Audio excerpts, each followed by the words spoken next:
Welcome to Healthy Planet, the show for people who care about their health and the health of our planet on the ThinkTech live streaming network series. I'm your host, Dr. Grace O'Neil. Joining me today is Brandy Shimabukuro, Manager of Communications at the Hawaii Humane Society.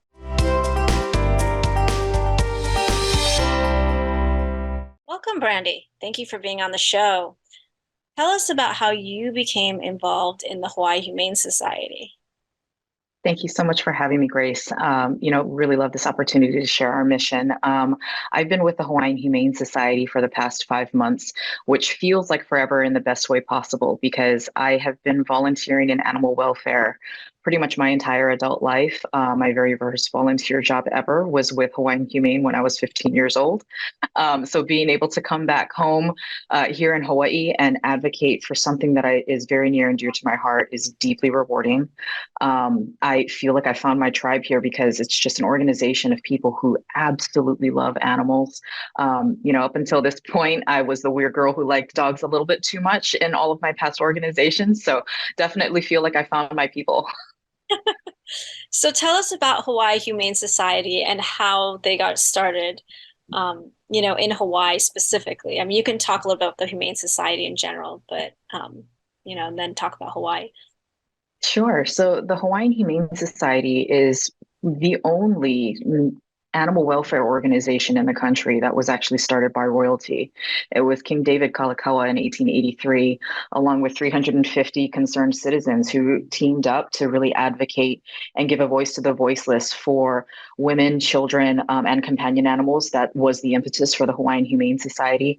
And we slowly branched off and focused on companion animals and now pet animals and livestock. In 1897, we were given the authority to enforce animal welfare laws. And that was undertaken by a very progressive woman named Helen Kina Wilder, who was going out there and enforcing animal cruelty laws, really ensuring the safety of our animals here in Hawaii. We've been at our Mo'ili'ili campus on Waialae and South King Street since 1942. And we are really excited, and I'll mention this later on, and I'm sure in the interview as well. But we're really excited because we've just been expanding. The needs as our population has grown here on Oahu have been so great, and we've always provided services island-wide. But we've recently expanded out to the West Oahu campus, which is going to be opening later this spring in Ewa Beach. I'm really excited about that, and I have so much more to share about it.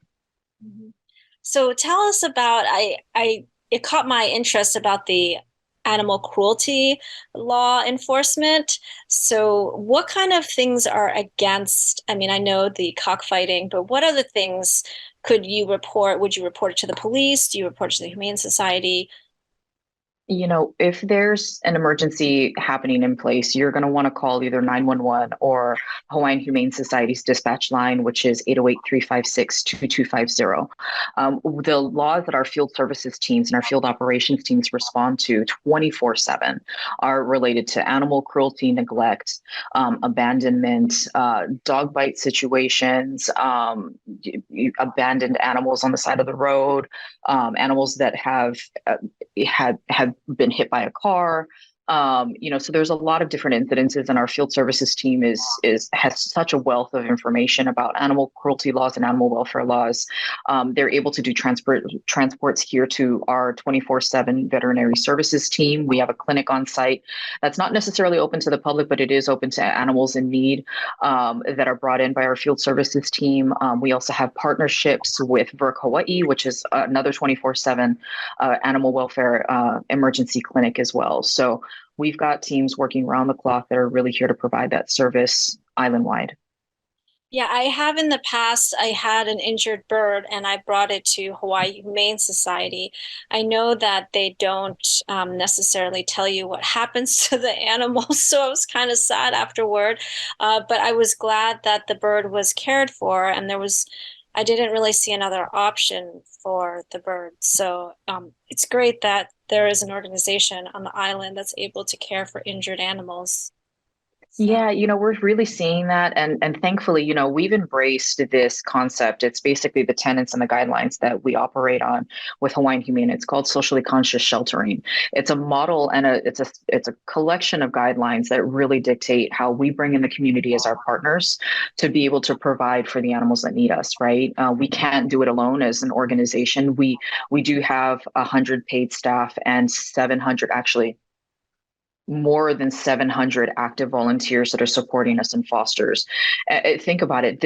We are the largest animal welfare organization on Oahu. We have a population of more than 1 million people.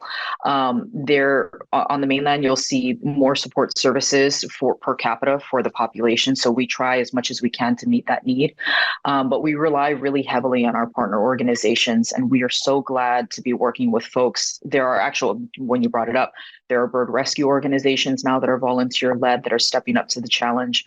Feather and Fur is a wonderful private veterinary clinic that takes in seabirds and marine life 24/7. They're one of our partners as well. There are some organizations like Cat Friends that really help us as well for Angel, Paws of Hawaii, Aloha Animal Outreach. So really, this is an island-wide partnership, and we're so glad for the community coming up as our partners and helping our animals who need us. so what is the difference between, I know you said you have a lot of foster animals, but how do you determine which animals get fostered and which animals kind of stay at the Humane Society for people to adopt? That's a great question. And it actually really depends on the specific needs of the animal, right? For example, we're heading into right now something called kitten season.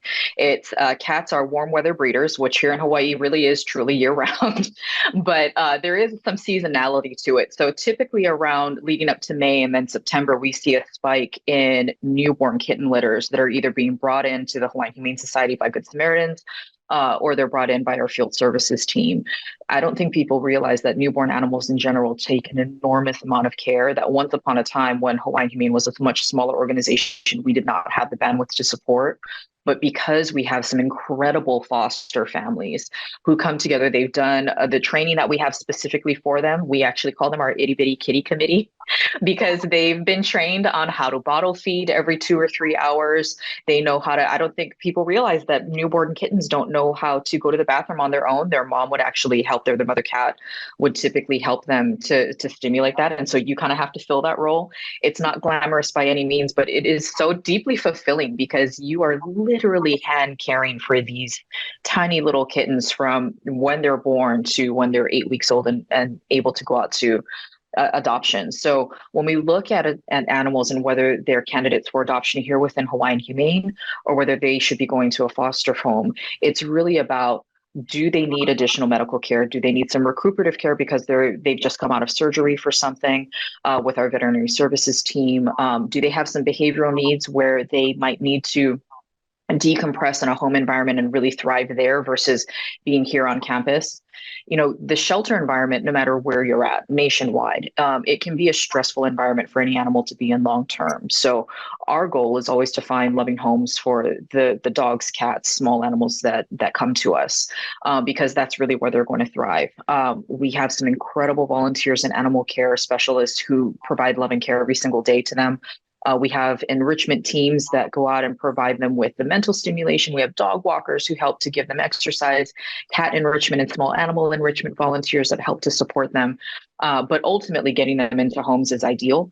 So that's where fosters are so important, and ultimately, adoption is so important. Yeah, no, that's great. And I know that there's a lot of stray cats here. So, what is Hawaii Humane Society? What are you guys doing about the stray cats? Is there a neuter program, a spay program? That's exactly right. Yeah. So free roaming cats, that's the terminology that we use just because it kind of encompasses outdoor cats that not necessarily live in the wild, but they either are owned cats that just their owners choose to allow them to go outdoors. They're already microchipped and maybe spayed and neutered already, and they just like having some freedom. There are, community cats that are out there that are actually being cared for by a community cat caregiver, and there is a network involved in that. We work very closely with them. And there are actual stray cats or unsocialized cats that are feral. They're born out, out in the community, and they are not socialized. They might otherwise be healthy, and they might also be supported by a community cat caregiver as well. So there's different varying, layers of what's included in a free roaming cat and that definition. But we support, the Hawaiian Humane Society supports a strategy called TNRM, which is trap, neuter, release, and manage. It's actually, there's so many studies that support how this strategy really supports the stabilization and declining population of free roaming cat communities over time versus trapping and ultimately being forced to have to euthanize. That's just not humane. It's not ideal.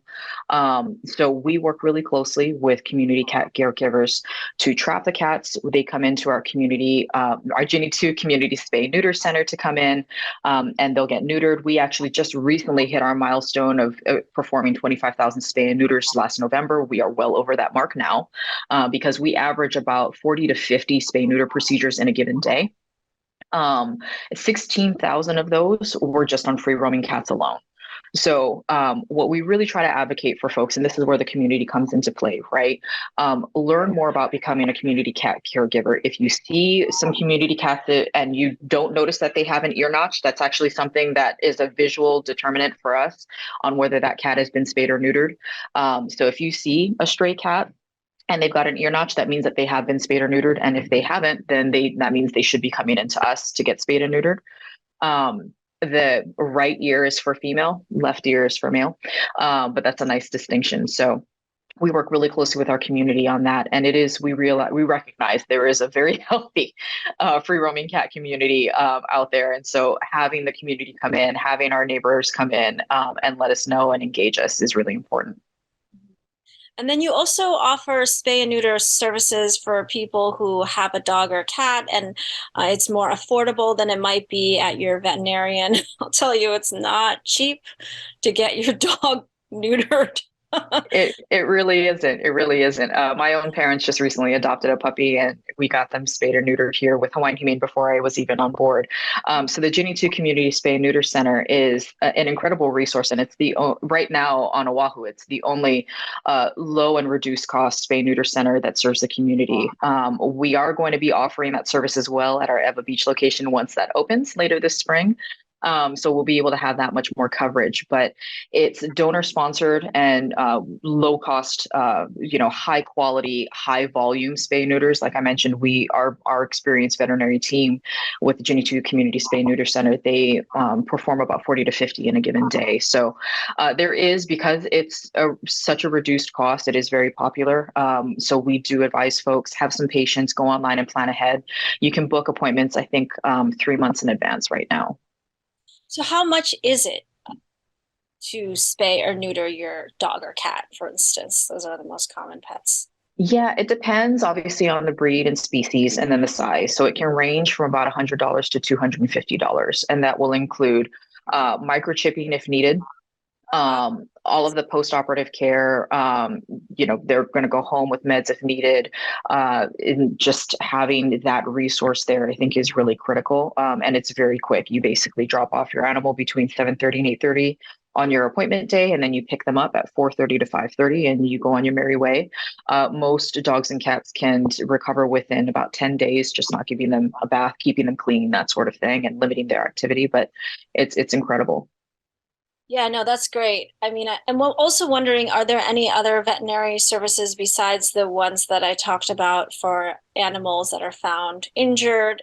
Is there anything else for people who might not have the means to have a pet, because the vet services are very cost prohibitive in some ways, It is. So our outreach team, they started a program called Pet Kokua by Hawaiian Humane. And the whole intent of Pet Kokua is to be able to provide resources to folks who are, dealing with housing insecurity, food insecurity. We feel very strongly that the best place, as I mentioned before, for an animal to be is with their home. So to be able to provide these resources, like our pet food bank, for example, it's a temporary food assistance program for dog and cat owners. We even actually have some supplies for rabbits and birds on a regular basis. But you can come on down and pick up a month's worth of food for your dog or cat, provided that they are already spayed or neutered, or that they come through one of our programs to get spayed or neutered. That's a great way for anybody to come in. You just fill out a pet food bank application, provide us with a copy of your ID, and you are part of the program. It's free to join, and you can come by monthly here at our Mo'iliili campus. We operate here Tuesdays and Fridays from 10 a.m. to 1 p.m. And then we also offer it on a temporary basis right now at Child and Family Service in Eva Beach on Sundays and Mondays from 9 to noon, I believe. We will eventually be moving that over to our West Oahu campus once we open up as well. In addition to that, our Pet Kokua team also goes out. They do regular pet wellness clinics. So what that ultimately means is free vaccination and microchipping events. They have those on an almost monthly basis, sometimes a little more than that. We actually just did one at Waianae High School this past month. So we try to get out in the community as much as we can. Vaccines are really important for disease risk and mitigation. Microchipping is, for one, it's the law. If you have a dog or cat, whether they live outdoors or not, that replaced having a dog license or a cat license. The microchipping really is such an incredible resource, and it's the best thing that you could do to save your pet's life. You never want to have to think, oh, my dog's never going to get out or my cat's never going to get out. The reality is management plans, sometimes they can fail, and you want to have that safety net there. It's no different to me than putting on a seatbelt, really, truly. Yeah. So, what if somebody is homeless? I mean, I hate to say this, but I see a lot of homeless people with a dog or a cat. I mean, usually they're dogs, begging at the side of the road or something. So I'm wondering, how about for those people? I wonder if they can't afford food for themselves, how is the animal being fed besides people's generosity? This is where the Hawaiian Humane Society, we live by a motto of people for animals and animals for people. So when we interact as an organization, we also understand we're not just here to help animals, we're here to help people and come from a place of compassion and non-judgment, right? There are actually studies out there that support that just because you are houseless doesn't necessarily mean that you cannot provide for your pets, that you can't provide the love and enrichment that they need. Having come from, I'm born and raised here in Hawaii, and I spent a good amount of time in San Diego for my professional life, and dealt with a lot of individuals in the houseless communities and saw firsthand that they can provide as much love for an animal as somebody who does have a home.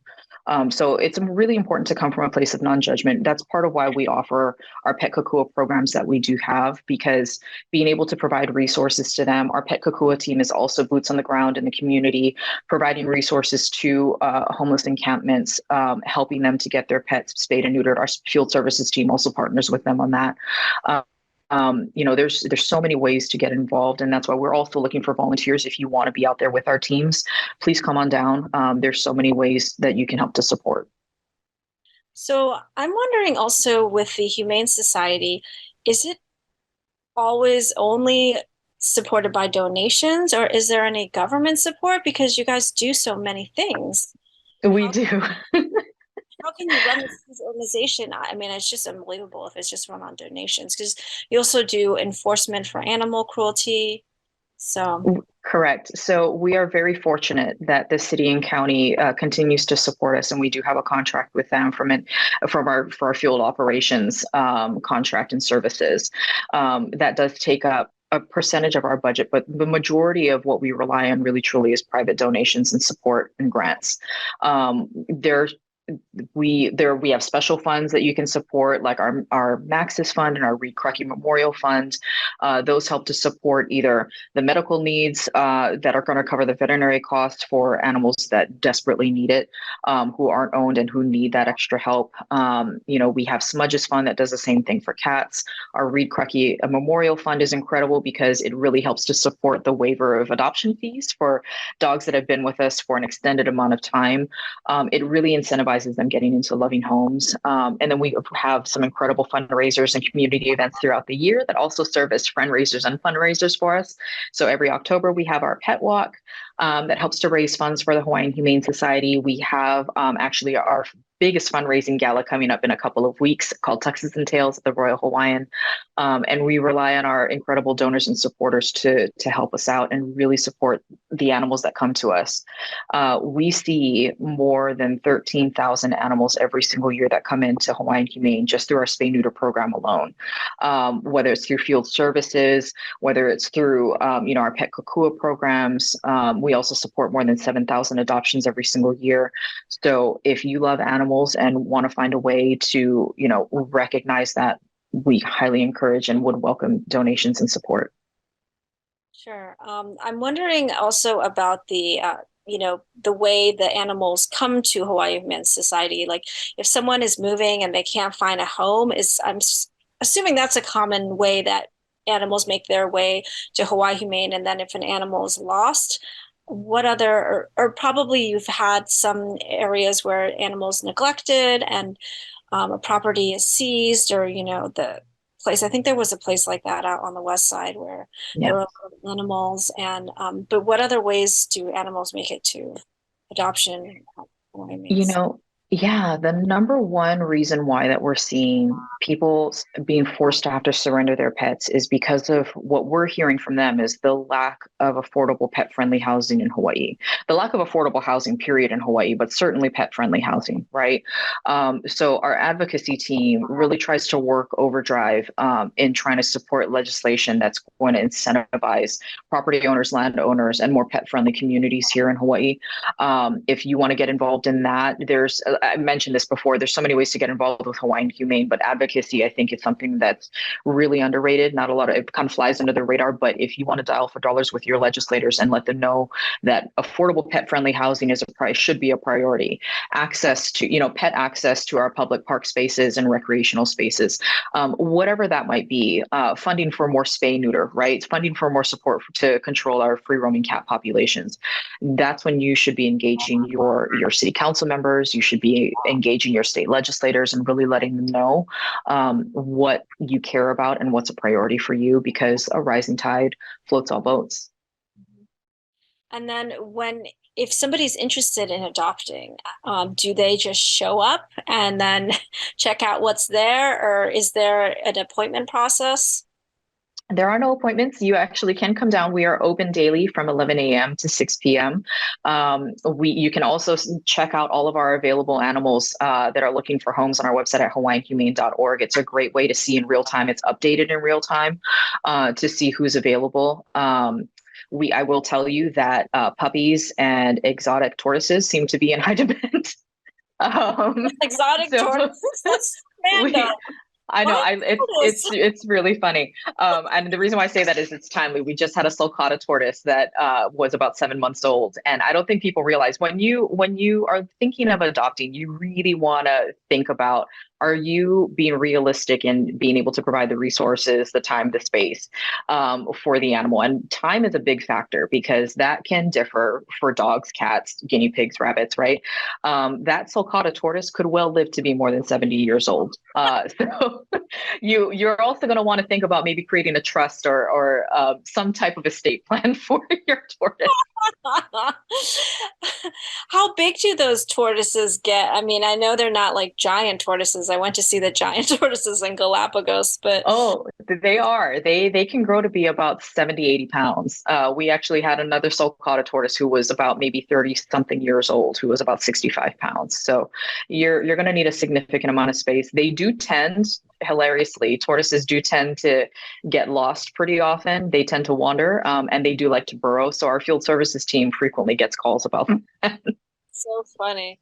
And I'm wondering, how about neutering and spaying services for tortoises or birds or other animals? I mean, I know I have a friend with a rabbit, and she said that it didn't make sense to spay neuter the rabbits because it was like a lot of, money or whatever. So it just, I don't know what it's like for other animals. So spaying and neutering, there's a lot of different reasons to want to do it, right? For dog and cat populations, because they're so prevalent, it's about curbing pet overpopulation, but it's also about the behavioral and health benefits of spaying and neutering.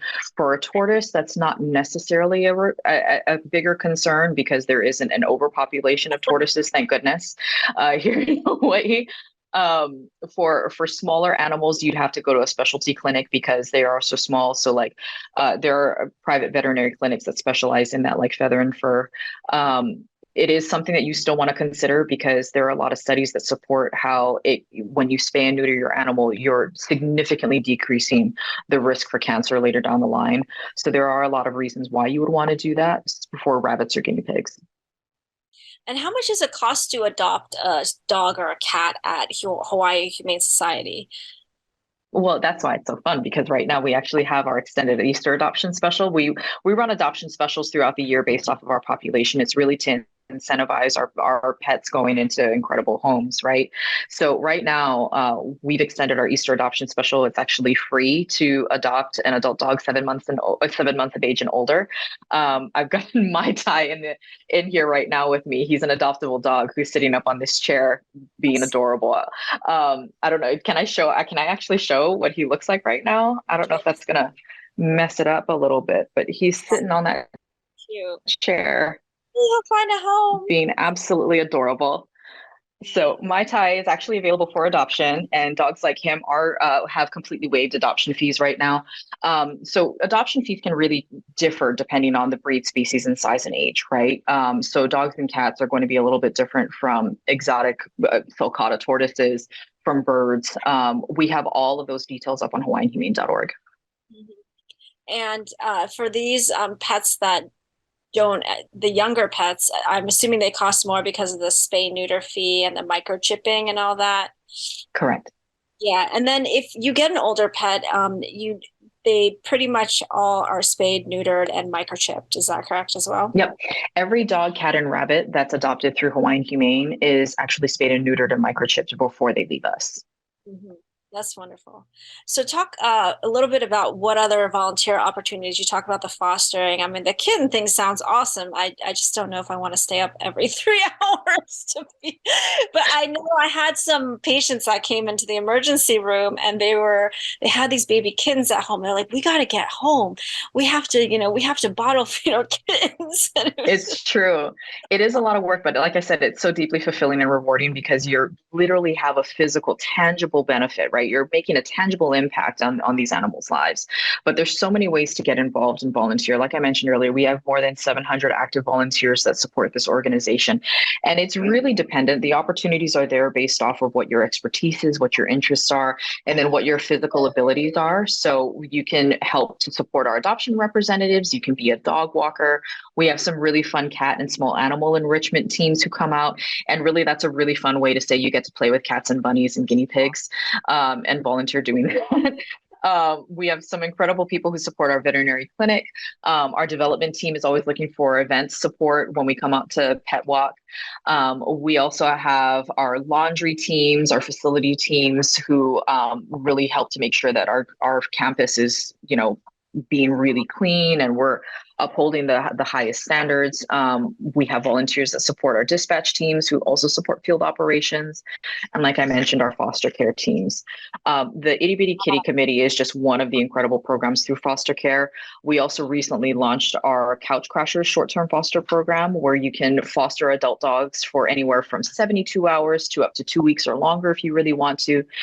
There's a lot of studies that talk about the benefits of how short-term foster programs can alleviate stress, help to socialize and get them ingrained into a home environment. Sorry, my Thai he's getting excited because I'm talking about foster programs. But you can take home a dog like my Thai and give him a break from the shelter.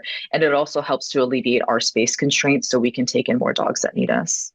I mean, I'm sure some people maybe they take home an animal for 72 hours and they fall in love. I know that happened to my friend. She used to foster animals. She fell in love and she like all of a sudden you have all these dogs and you're like, well, I took in one, but then I really liked that one. So I kept it and then I had this other one. So It's funny because the term for that is called a foster fail. And I hate that term because it's not a failure by any means. Falling in love with an animal when you've opened your home and your heart to them, it's a natural thing to do. But being a foster, you shouldn't have to feel like you're obligated to adopt if you're not in a place to do that. You know, being able to make an impact on an animal and help them to thrive. We had an office foster cat named Gerald that we had for 3 months in the community engagement office with me. And he came in deeply nervous and fearful and it became a completely different cat within 3 months. So the impact that you have as a foster it makes a huge difference in that animal's life. And you're really setting them up for success in their home. Yeah. Well, thank you so much. We're out of time, so we have to wrap it up. I'm Dr. Grace O'Neil. This is Healthy Planet on the ThinkTech live streaming network series. We've been talking with Brandy Shimabukuro of the Hawaii Humane Society. Thanks to Ash, our broadcast engineer, and the rest of the crew at ThinkTech for hosting our show. And thanks to you, our listeners, for listening. I'll see you in 2 weeks for more of Healthy Planet on ThinkTech, the show for people who care about their health and the health of our planet on the ThinkTech live streaming network series. I will be talking about sustainable construction with a representative from Johnson Controls. If you have ideas for the show or questions for my future show guests, please contact me at healthyplanetthinktech@gmail.com. Check out my website at graceinhawaii.com or Instagram at gracefullliving365 for more information on my projects, including future show guests. I'm Dr. Grace O'Neil. Aloha, everyone.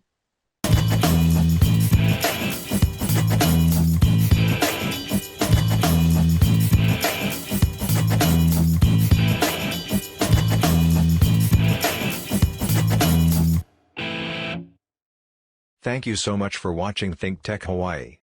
If you like what we do, please like us and click the subscribe button on YouTube and the follow button on Vimeo. You can also follow us on Facebook, Instagram, and LinkedIn, and donate to us at thinktechhawaii.com. Mahalo.